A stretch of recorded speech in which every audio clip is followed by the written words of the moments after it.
Saludos amigos y bienvenidos a este episodio número 46 del podcast Las Cosas Como Son. He estado ausente un par de días porque he tenido episodios de salud con esta pandemia del COVID-19 y ya pues me encuentro, gracias a Dios, recuperado y puedo regresar a conversar con ustedes. Esta semana voy a unir varios temas que yo creo que se entrelazan en el análisis político que corresponde para que podamos entender mejor el contexto en el que el mes de mayo va, sin lugar a dudas, para mí, ser un mes de parteaguas, un mes que va a cambiar el entendimiento de la política partidista como la hemos conocido en los últimos 50 años en Puerto Rico, por diversas razones. Yo estoy grabando el mismo día en el que el ayudante del gobernador Pedro Pierluisi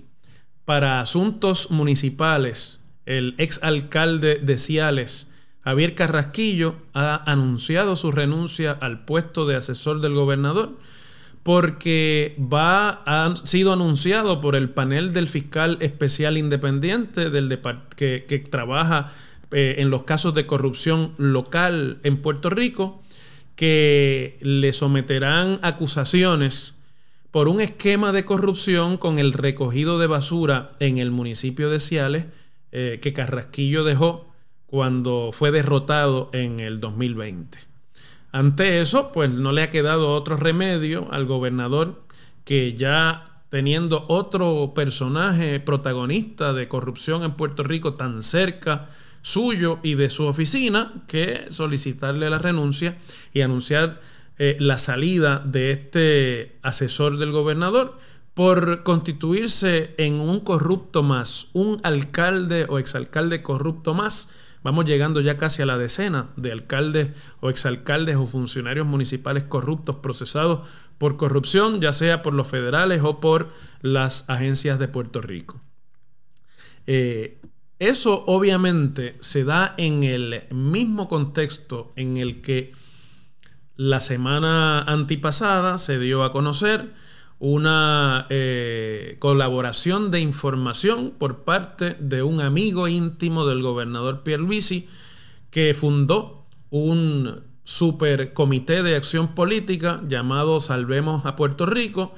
que era financiado mediante las operaciones de dos organizaciones sin fines de lucro fraudulentas que se registraron en Puerto Rico para esconder los donativos y los donantes de ese Super PAC, con el cual se pagaron extensas campañas mediáticas contra los adversarios del gobernador, tanto en la primaria del Partido Nuevo Progresista de 2020 como en la elección general de 2020. Y ese esquema no se quedó solamente con el anuncio del acuerdo de información ante las autoridades federales, sino que el propio documento de información contiene una serie de detalles que van implicando directamente a allegados de la fortaleza y del gobernador, inclusive dentro de su familia, como por ejemplo es el caso del cabildero Andrés Guillemar, que es cuñado del gobernador, esposo de su hermana Caridad, quien dirigió la campaña del gobernador en 2020 y que hoy día se desempeña como ayudante del gobernador sin sueldo en la oficina propia del primer ejecutivo. Alrededor de eso se ha estado entonces publicando una serie de informaciones por medios de prensa y por periodistas independientes en los que comienza a aflorar más información sobre un esquema que evidentemente estaba dándose, por lo menos en comunicación, entre el señor Joey Fuentes, que fundó este supercomité de acción política, y la campaña de Pedro Pierluisi y el propio gobernador. Inclusive, en una grabación que se publicó, hay un supuesto o alegado donante que dice que él colaboraba porque quería colaborar y que fue su abogado, Andrés Guillemar, quien le recomendó que lo hiciera a través del esquema del Supercomité de Acción Política de Salvemos a Puerto Rico. Y en otras informaciones de prensa se da a conocer que el señor Joey Fuentes no solamente que es un gran amigo del gobernador, sino que mientras estaba colaborando con las autoridades federales y estaba, como dicen en Puerto Rico, alambrado, es decir, estaba colaborando con grabaciones de micrófonos escondidos en su cuerpo para lograr información para los federales,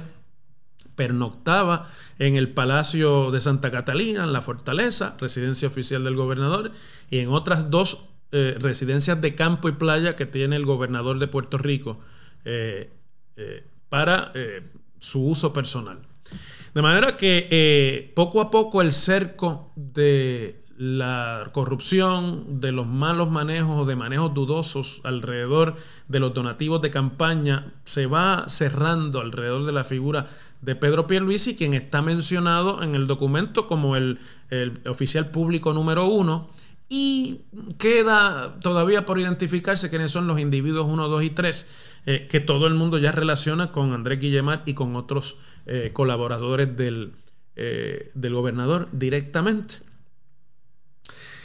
Alrededor de eso yo creo que ya no queda nadie en Puerto Rico que tenga alguna duda en cuanto a que el tema principal de las elecciones próximas de 2024 en Puerto Rico va a ser la corrupción.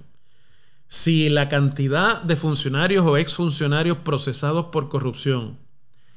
sigue con el ritmo que va ante las autoridades federales,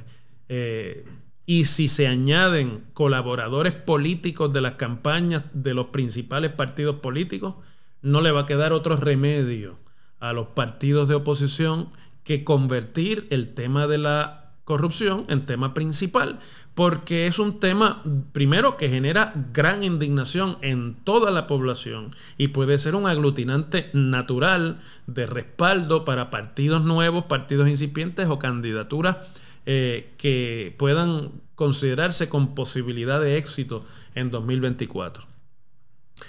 Yo hubiese pensado que ante una realidad tan abrumadora como esta, que impacta tanto al Partido Nuevo Progresista y al gobernador Pierluisi, como las revelaciones además que se han hecho por la propia exgobernadora Nuevo Progresista, pero por designación constitucional, Wanda Vázquez, de una segura acusación de las autoridades federales en contra de ella, también por supuestos manejos turbios en cuanto a la colaboración política de lo que fue la campaña primarista de esta exgobernadora en 2020, que salió derrotada por Pedro Pierluisi. Pues impacta no solamente al Partido Nuevo, uno hubiese pensado, sino que impacta también al Partido Popular, porque en el grupo de alcaldes, que yo considero obviamente un tipo de corrupto de menos monta, pero que no deja de ser corrupción, en el grupo de alcaldes y funcionarios municipales arrestados, procesados o que se han declarado culpables en las agencias federales, también figuran ejecutivos municipales de este que es el más antiguo de los partidos y el principal partido de la oposición en este cuatrienio, porque controla, sin lugar a dudas, por lo menos una de las dos cámaras legislativas, que es la Cámara de Representantes. Por lo tanto, la campaña de indignación y la campaña anticorrupción que naturalmente van a desarrollar partidos como el Partido Independentista Puertorriqueño o como el Movimiento Victoria Ciudadana, inclusive como el Proyecto Dignidad, aunque su mensaje es un poco más dirigido a los temas de moralistas y de contenido fundamentalista en la sociedad, pues se cae de la mata. Es imprescindible que esa sea la campaña para tener éxito. Y los partidos políticos tradicionales, el Partido Popular, el Partido Nuevo Progresista, lo saben. Pero si hubiésemos hecho este podcast una semana atrás, yo hubiese dicho sin ninguna duda que la elección de 2024 iba a ser un referéndum corrupción sí o no, en la que los partidos nuevos, pequeños o emergentes, tienen las de ganar ante lo que ha sido el récord de estos pasados meses y que además se promete que sea el récord de los próximos meses y semanas. Excepto que en la semana también, el pasado martes, el presidente de la Cámara de Representantes, Rafael Tatito Hernández, quien es, sin lugar a dudas, en términos temáticos, el líder principal de su partido, aunque no lo preside, sacó una vieja carta de la manga que no tengo duda tampoco de que va a tener un impacto fundamental en el temario eleccionario de 2024. Rafael Tatito Hernández compareció a WKQ ante el periodista y amigo Rubén Sánchez, y allí describió y se refirió a lo que llamó una alianza o un junte demoníaco de parte del Partido Independentista Puertorriqueño y de su candidato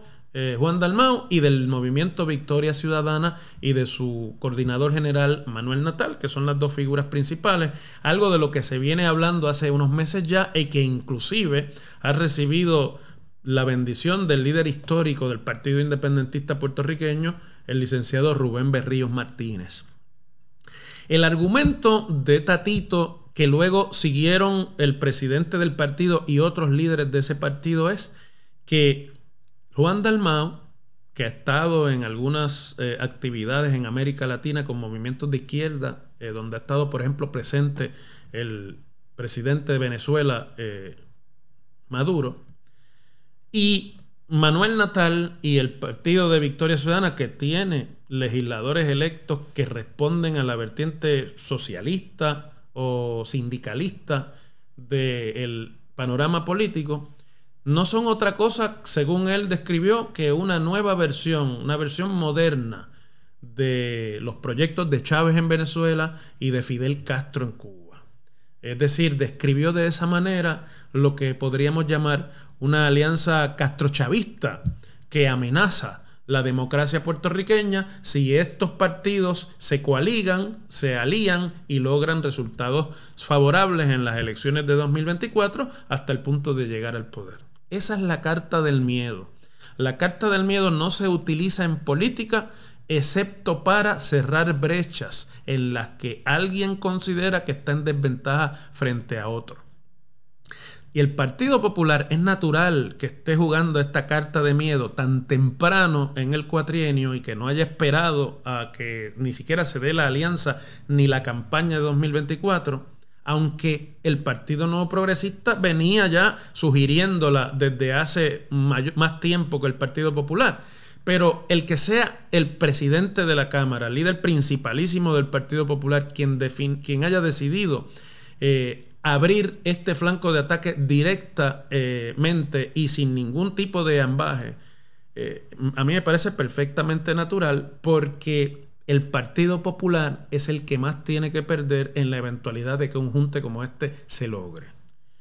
El Partido Popular tiene en el Movimiento Victoria Ciudadana una amenaza directa que podría convertirse en una sangría de sus electores tradicionales. Lo ha sido ya en la elección de 2020 en cierta forma, pero con todo este ambiente de corrupción y de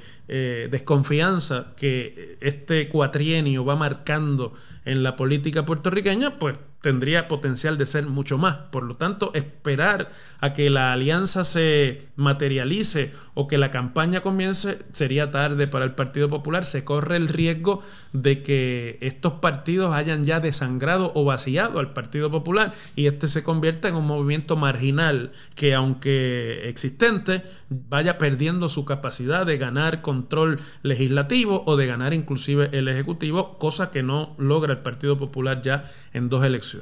Por lo tanto, la utilización de esa carta era fundamental y plantea desde un punto de vista ya más institucional lo que a mí me parece que será la única estrategia que le queda al Partido Popular para mantenerse relevante. De forma que el planteamiento que se hace cuando tome fuerza, como no me queda la menor duda que va a tomar, a manera de un discurso repetido por ambos partidos principales y de campaña política mediática que estoy seguro se va a alimentar de muchos de los donativos que, por ejemplo, hacen estos super PACs y estos PACs, pues realmente ya la campaña no va a ser un referéndum corrupción sí o no, sino que ahora va a ser un plebiscito entre indignación por corrupción y miedo por socialismo. Unos dirán, nosotros somos corruptos, pero no somos socialistas. Y otros dirán, nosotros somos socialistas, o a lo mejor lo niegan, pero no somos corruptos. Y en esa tensión que a mí me parece productiva. Creo que va a discurrir la próxima campaña electoral. Muchos he escuchado en esta semana, inclusive del Partido Popular y desde el análisis político que comparten conmigo, restarle méritos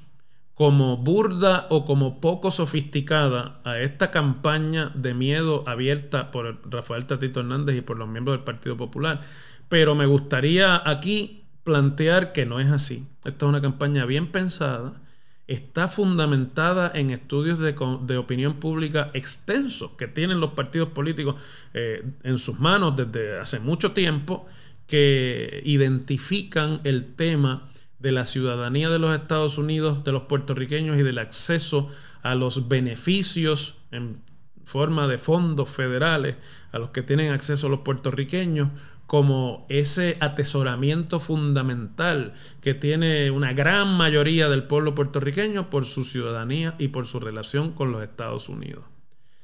Esto es algo que se refleja en estudios de opinión pública constantemente. Por lo tanto, el que se vaya a alimentar esos miedos, el que se levante la bandera temprano de que este junte político es una posible o es el peligro de una alianza castrochavista como ocurrió en Venezuela o como le ocurrió a la Cuba batistiana, no se puede menospreciar ni se puede subestimar, porque el miedo como aglutinante y en el impacto que tiene en los sentimientos del ciudadano y del elector es una de las formas de movilización política más efectivas que existen en la tierra. La otra forma efectiva de movilización es la ira, es lo que en Puerto Rico llamamos el coraje, la molestia, la indignación, que es la carta que tienen por obligación que trabajar los partidos minoritarios y que tendrá que enfrentarse a la realidad, me parece dolorosa, pero necesaria de señalar en este podcast también, de que la corrupción, siendo un problema tan penetrante en la realidad puertorriqueña, la corrupción gubernamental y alrededor de la corrupción gubernamental, la corrupción que se da también en el sector privado, es algo que pareciese estar siendo ya normalizado, asumido como normal por un sector importante de la población, que es pues lamentable, pero es así. Y a los que el tema de la corrupción pueda parecerles no tan importante ni tan fundamental.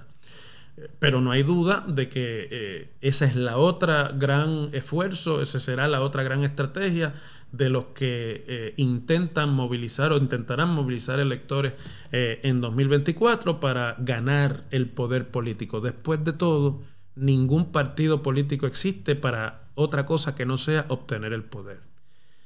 Se presenta, por lo tanto, así un panorama de polarización, me parece que único y particular, que hacía mucho tiempo que no se planteaba en el panorama político puertorriqueño, que ha sido dominado por las dos fuerzas partidistas que han sido tradicionales en Puerto Rico, ya más claramente por los últimos 50 años, pero yo creo que por el último siglo y medio. Lo he explicado aquí antes. Y la apuesta a muchos de que ese dominio de los dos partidos podía romperse para establecer un nuevo espacio en el electorado o en el ambiente electoral puertorriqueño de una tercera vía, no es que no pueda darse, creo que está como nunca antes el ambiente propicio para que pueda ocurrir, pero tendrá que enfrentar este último intento de los partidos de contrarrestar con el miedo y con la duda y con la preocupación y la ansiedad del futuro puertorriqueño, ese empuje de las nuevas fuerzas políticas. Será obviamente una campaña política más interesante que otras y será un proceso de realineamiento político y partidista en Puerto Rico que vamos nosotros a seguir muy de cerca desde este podcast en todas las semanas que ustedes tengan a bien acompañarnos. Les agradezco como siempre la atención a este podcast y Dios mediante con salud regresamos la semana próxima en otra edición de Las Cosas como Son.